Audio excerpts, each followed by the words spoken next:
Very good morning, children. Previously, under the chapter Government and Economic Development, particularly which belongs to economics in our 8th standard, what we have seen earlier. Under economic development, first we have seen that what is the important duty given for the government. So, by whom it is given? In order to provide the welfare to the people, what are the important welfare activities are actually doing by the government? So, how is it possible to increase the standard of living of the people? By particularly focusing on economic and social development of the country. So, how is it possible to have social and economic development of the country? Means by providing infrastructure. And I told you what is infrastructure. Infrastructure is nothing but the important facilities required for the development of the country. Under that way, I told you that under economic infrastructure you can see the transportation, communication, banking, insurance, power, all these come under economic infrastructure. Next, under social infrastructure, that is health, education, sanitation, income. Understood? So under that, the transportation. Under transportation we have seen what are roadways, what are airways, what are railways. Even after railways, the other important component of economic infrastructure, that is telecommunication. So what is telecommunication here? Generally, the information should reach to the nook and corner of the country. Every corner of our country should have the information. So how is it possible to send that information? So here the telecommunications play important role in providing, in sending, in spreading such information. So the telecommunications actually play important role in social and economic growth. Social and economic growth, the telecommunications play important role, and India is the second largest telecommunications in the world. That means with the large population, it is providing the more. That is first, it is China, and next Indian government plays important role in providing the mobiles at affordable prices. So nowadays, what Indian government is trying in order to increase the telecommunication services, it is trying to provide all the mobiles, smartphones at affordable prices. Understood? Next, even in the rural areas also, we need such facilities in order to have social and economic development, what actually they are explaining. So telecommunications also, that is communications also come under which infrastructure? Economic infrastructure. So under economic infrastructure already we have seen the transport. Next, telecommunications. So under telecommunication, what we see, the internet we see, that is what landline phone you see, mobile phones you can see. So all these come under telecommunications. So through net also you can send information, and nowadays the internet is actually used to pass the communication from one place to another place. And that is smartphones, as well as even you can find land phones. Through all this we can communicate the people.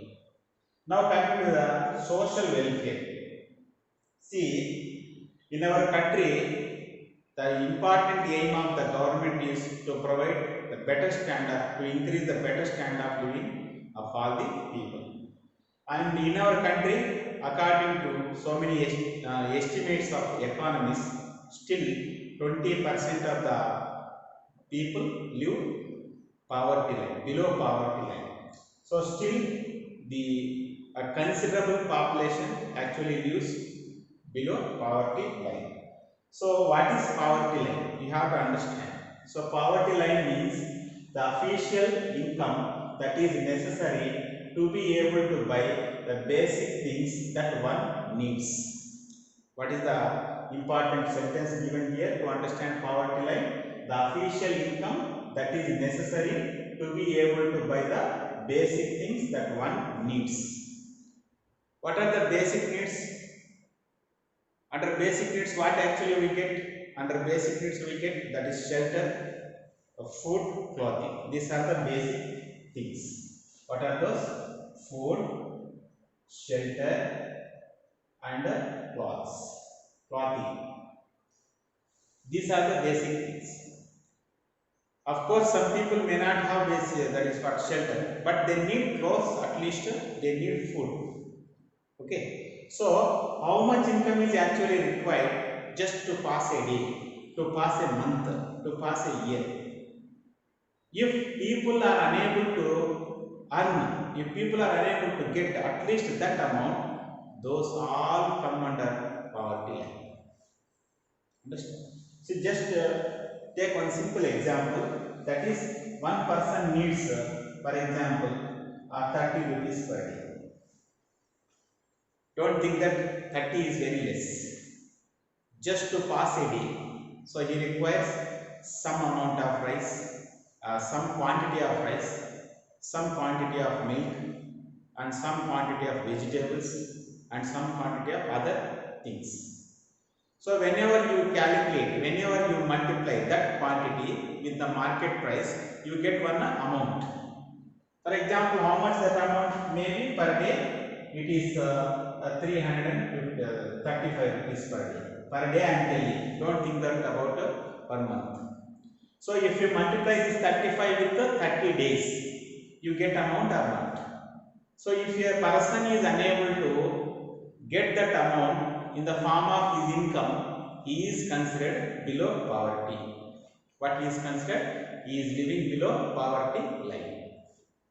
I hope you understood. So according to the present estimates, according to the planning commission, in rural areas, a person should get 1059.42 pice per month, and into urban areas 1286 rupees per month. So the people who are able to get at least this amount per month, don't think that per day, per month, they are considered above poverty line. If they are unable to get at least this amount, they are considered below poverty line. Understood? So see the definition of poverty line once again. The official income. What is the official income? It may be 1000, it may be 1100, it may be 1200. The official income that is necessary to be able to buy the basic things that one needs. So he needs that amount to pass a day. So if he is unable to buy that, certainly he will come under poverty line. Understood? So in order to bring out such percentage of population below poverty line, so Indian government is actually implementing number of programs, number of schemes. And even in the villages, you are observing that every month the government gives pension to the old people, the people who actually have crossed 60 years of age, paying or not. That is pension. Next, of course, government employees may get pension. And the people who have not crossed 60 years of age, the people who are below 60 years of age, if they are unable to get any kind of work, for such people, the Indian government is implementing some programs. What are such programs? Among such programs, one program you have to understand, that is Mahatma Gandhi National Rural Employment Guarantee Scheme. In which year it was actually implemented? It started 2005. From 2005 onwards, this program has been implemented by Indian government. To whom the employment is provided? That is for at least every one person in every family, one person. So government provides employment to one person in every family, particularly in villages. Don't think about urban areas, towns. Understood? So one person from each family, the people who are unable to get the sufficient work outside, so they can do any unskilled work. Unskilled work. Unskilled work means what?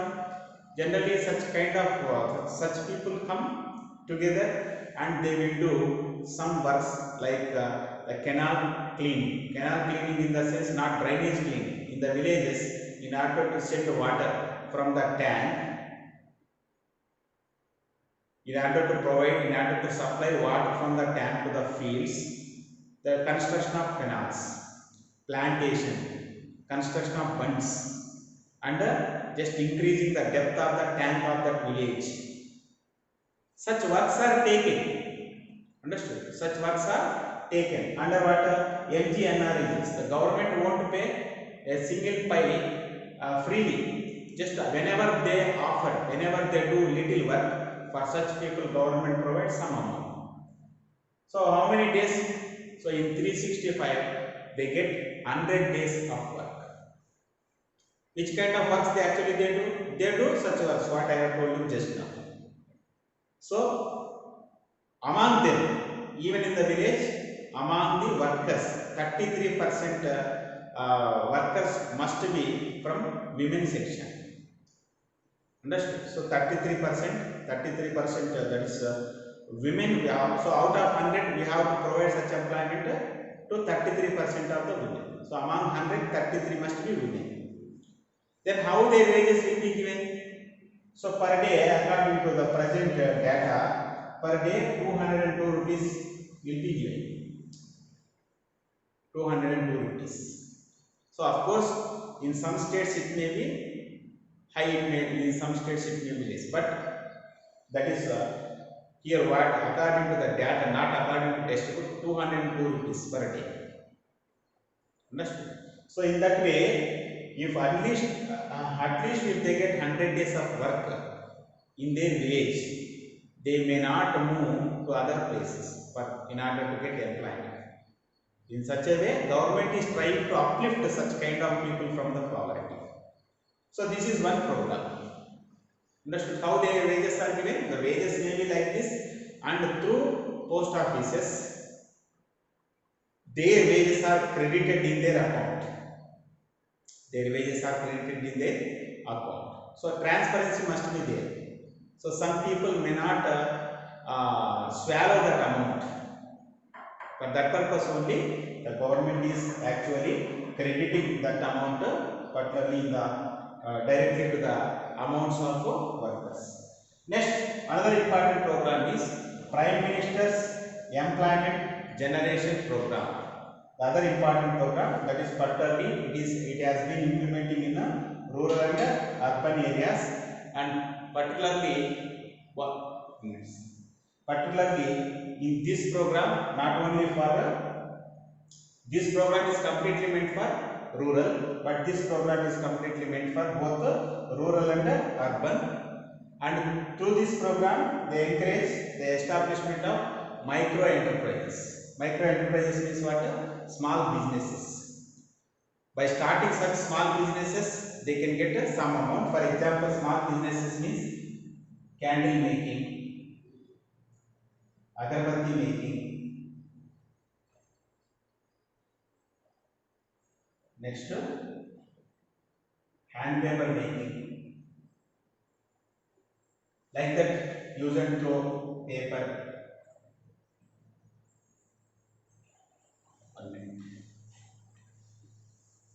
So all these come under micro enterprise. Let us see what are the other programs. Yes, children. So in previous class, we have seen about MGNREGs. In order to have the social welfare of the people, government is implementing so many programs. Under such programs, the MGNREGs also work. And here little information that nearly 127 million households have become the beneficiaries of MGNREGs. On an average, nearly 70 million households got employment through this MGNREGs. And the next important program they have been Prime Minister Employment Generation Program. That MGNREGs was completely meant for rural only, but this Prime Minister's Employment Guarantee Program actually it concentrates both on rural as well as urban. Urban means what? Towns and cities. Rural means villages. There, which type of works were carried? We have seen already. Then, which type of works are carried?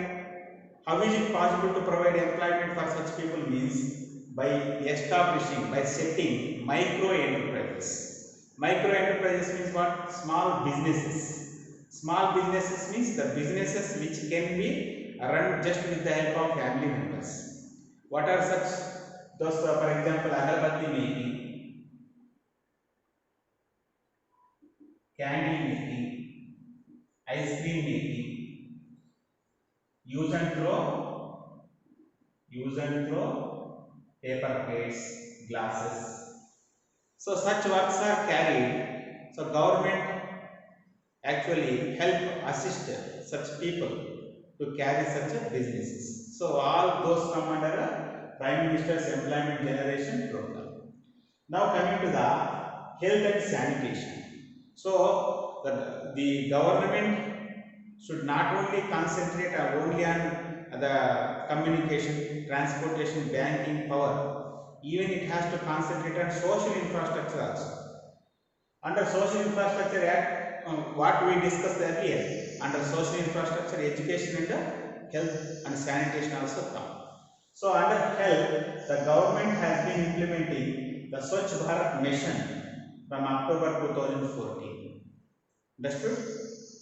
From October 2014, the government is running a very important, largest program, that is Swachh Bharat mission.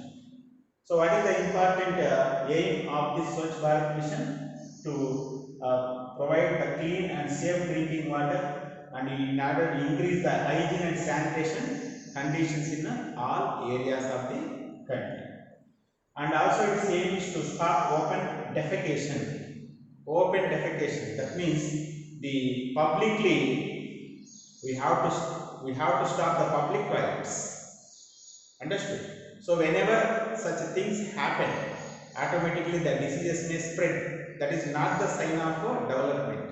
So that's why in order to stop the open defecation, under this program the government constructed nearly 84 million toilets throughout the country. So government gives some kind of money, some kinds of subsidy for the rural people as well as urban people in order to have their own toilets, their own washrooms. That is very important. So through that it is possible to maintain sanitary conditions and also to stop the spreading of diseases.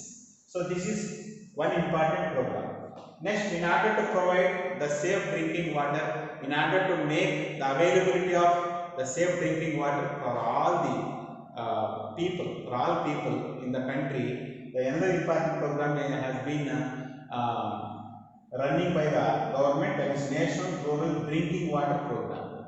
National Rural Drinking Water Program. The main aim of this program is to provide the safe drinking water, the water both for drinking purpose as well as for domestic use purpose.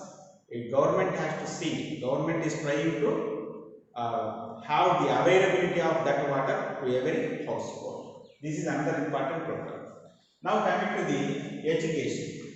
Under education, you can see the first important thing, that is through 86th Constitutional Amendment in 2002, that is under right to education, right to freedom, the government made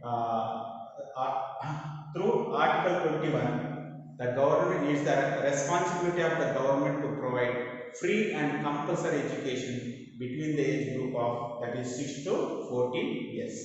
That's why right to education has become the fundamental right from 2010 April 1st. What you have to understand now? So according to Article 21, it is the responsibility of the government to provide free and compulsory education between the ages of 6 to 14 years. So it was so that means before 2010 already it was made. It was the duty, it was the responsibility of the government to provide free and compulsory education according to Article 21. Even that was made a part of what? Right to freedom. What is right to freedom? We have got 6 fundamental rights: right to equality, right to religious freedom, cultural and educational rights. Under that, right to freedom is also there. And the right to freedom, that was also provided. What was provided? That is free and compulsory education to 6 to 14 years of age children. It is the duty, it is the responsibility of every government, particularly Indian government. That's why Article 21 speaks about the right, that is free and compulsory education to the 6 to 14 years of age, and the right to education was made a fundamental right from 2010 April 1st. So the right, that is what the right to education was made a fundamental right from 2010 April 1st. So India is one of the countries which has made like that out of 135. That means already 135 countries in the world made education as a fundamental right. Among 135, India is also one, which has taken a very good step to develop India. So that is what education. Now coming to the midday meal scheme, which has been implemented from 1995 onwards. So 1995 onwards, the midday meal scheme has been running by the government. And what is the important aim of this midday meal scheme? In order to stop the dropouts. So whenever government provides the midday meals, particularly in school level, the people, particularly children, they need not go home and they get nutritious food and they don't stop education in the middle. Understood? That is another important program. Next, 2001 Sarva Shiksha Abhiyan. The important aim of this Sarva Shiksha Abhiyan is to make, that is what, universalization of elementary education. Universalization of elementary education means providing education to all irrespective of their caste, religion, gender, color, their social status. It has been provided to all, no discrimination at all. The main aim of Sarva Shiksha Abhiyan is to make universalization of elementary education. That means providing elementary education to all sections of people in the society. And particularly, this Sarva Shiksha Abhiyan particularly concentrates on girls who belong to SC and ST community. That is also what we have to understand. And particularly, finally, in order to encourage the adult education, another important program has been run by the government. That is what the adult education, particularly, that is Sakshar Bharat program. What is that? Sakshar Bharat program, which has been implementing from 2009 onwards, and particularly concentrates more on increasing the literacy levels among women. Literacy levels among the women. So that is the another important program. That is what the Sakshar Bharat program, which has been implementing since 2009. The main aim of the program is to increase the literacy levels among the women. That is another important program regarding education. So I hope children you understood. Under the economics chapter 8th standard, we discussed the transport first. Next, under social welfare, some important program, particularly in order to uplift the people from poverty line, and some programs meant for health, some programs are meant for education. All we have seen, and get worksheet and try to answer each and every question. And if you get any doubt, see the textbook also, economics chapter 8th standard, and see video once again, and easily you can understand. Even if you get any doubt, just call to the number which is given to you.